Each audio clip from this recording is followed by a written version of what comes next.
नमस्कार साथियों, मैं आप सबका साथी केशव व्यास आप तमाम राजस्थान के बिजली कर्मचारियों से मुखातिब हूँ उस सवाल को लेकर के जो इन दिनों सबसे ज़्यादा पूछा जा रहा है। और वो सवाल है ऑप्शन फॉर्म का।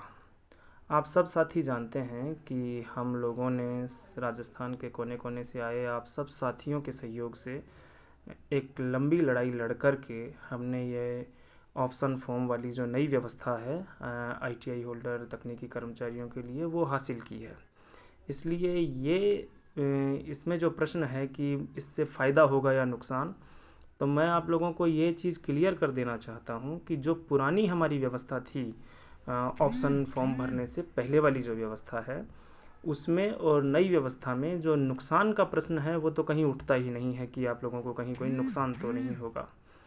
अब जो ज़्यादा सुगबुगाहट जो है वो 2007 वाले और 2008 में जो साथी रिक्रूट हुए हैं उन लोगों को लेकर के सवाल ज़्यादा उठ रहे हैं कि जिन साथियों ने प्रमोशन पा लिया है पहले, किसी ने 1 प्रमोशन ले लिया है, किसी ने 2 प्रमोशन ले लिए हैं, तो वो साथी सोच रहे हैं कि अगर हम लोग ऑप्शन वाली व्यवस्था में जाएंगे तो हमारा जो अगला प्रमोशन जो हम इंजीनियरिंग सुपरवाइज़र वाला जो प्रमोशन हमको मिलना चाहिए, क्या हम उसमें कहीं लेट तो नहीं हो जाएंगे।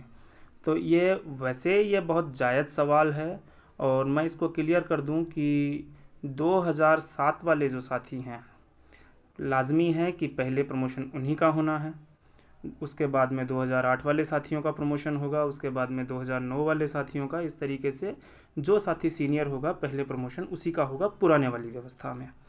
तो ईएस की जो पोस्ट का सवाल है, तो ईएस की पोस्ट लिमिटेड है हमारे यहाँ, 300 के आसपास ईएस की पोस्ट है और जो आशार्थी हैं प्रमोशन पाने वाले उनकी संख्या उस ईएस की पोस्ट से कहीं ज़्यादा है।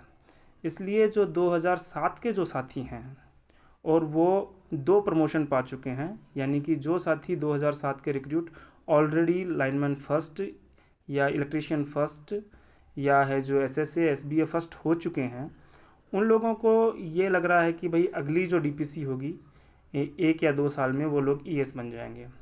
तो इनमें से ये जो भी साथी हैं वो अपने अपने सर्कल में जाकर के ये अश्योर कर लें कि उनका है जो सीनियरिटी में नंबर कितना है, ताकि अगले प्रमोशन में जब अगर उनको ये कंफर्म हो जाता है कि हाँ भाई हमारे पास में इतनी वैकेंट सीटें हैं और आपको ये प्रमोशन मिल ही जाएगा। क्योंकि पुराने वाली व्यवस्था के अंदर जो ईएस पे भी जो प्रमोशन होंगे वो 50-50 कोटे में होंगे। 50% लिए जाएंगे आपके नॉन आईटीआई साथी और 50% लिए जाएंगे आपके आईटीआई होल्डर साथी इसमें।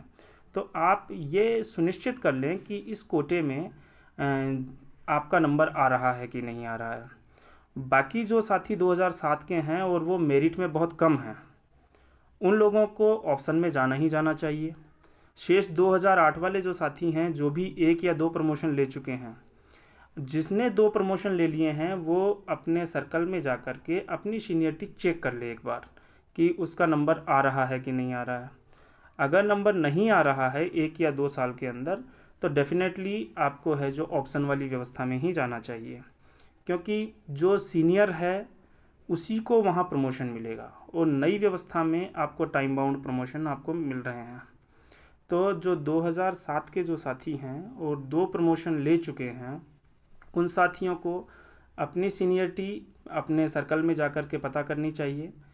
अगर वो लोग अश्योर हो जाते हैं कि हाँ अगली डीपीसी में हमारा नंबर आ जाएगा 50% कोटे में, तो आप लोग अपना ऑप्शन अवॉइड कर सकते हैं। वैसे भी ये आपका बिल्कुल व्यक्तिगत मामला है। अगर आप वहाँ छोड़ना चाहते हैं उसे और नई व्यवस्था में आना चाहते हैं तो आप नई व्यवस्था में आ सकते हैं, लेकिन आप ये मालूम कर लीजिए। बाकी जो शेष कर्मचारी जो बच गए हैं 2007 वाले, जो मेरिट में बहुत नीचे हैं, और उसके बाद में जितने भी नियुक्त साथी हुए हैं 2008 में, 2009 में, 2010 में, उन सबको तो ऑप्शन फॉर्म में जाना ही जाना चाहिए। क्योंकि आप अगर ऑप्शन में जाते हैं तो वहाँ आपको है जो टाइम बाउंड प्रमोशन आपको मिलता है। एक चीज़ और क्लियर कर दूं मैं कि जो 2007 के जो साथी हैं और जो हायर हैं मेरिट में, जो लोग 1 या 2 साल में है जो ईएस का प्रमोशन पा जाएंगे या जो ऑलरेडी ईएस का प्रमोशन पा चुके हैं 2007 के भी कुछ साथी, तो बाकी साथियों के लिए ये मैसेज है कि हम सब लोग लगभग एक ही उम्र के हैं। तो जो साथी पहले ईएस बन जाएंगे वो लोग रिटायरमेंट तक है जो इस पोस्ट को खाली नहीं करेंगे। तो जो बाकी जो लोग बच गए हैं और अगर वो ऑप्शन में नहीं जाते हैं तो फिर आप भूल जाइए कि आपका कभी ईएस पे प्रमोशन होगा, क्योंकि जब तक जो लोग ईएस की पोस्ट पे 2007 वाले जो साथी पहुंच जाएंगे तो वो उसको खाली करेंगे रिटायरमेंट होने पर ही। तो तब तक आप लोग है जो जिस पोस्ट पे आप लोग हैं उसी पे आप इंतज़ार करते रहेंगे। इसलिए जो साथी वरिष्ठता में है जो नीचे हैं उन साथियों को 2007 वाले साथियों को उनको भी ऑप्शन में जाना चाहिए, और जो 2008 के और उसके बाद में जो साथी हैं उनको भी ऑप्शन में जाना चाहिए। जो साथी इस समय प्रेजेंट में प्रोबेशन में हैं उन लोगों को भी अपना है जो ऑप्शन फॉर्म भरना चाहिए। बाकी इस विषय में अगर आप और कोई आपकी डिटेल्ड क्यूरीज़ हैं, नुकसान इसमें कतई नहीं है।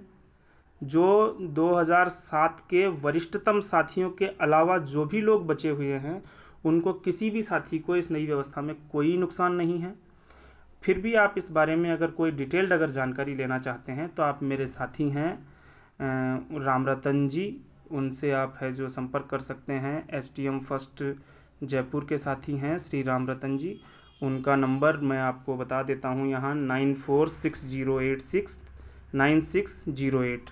आप दोबारा सुन लीजिएगा 9460869608।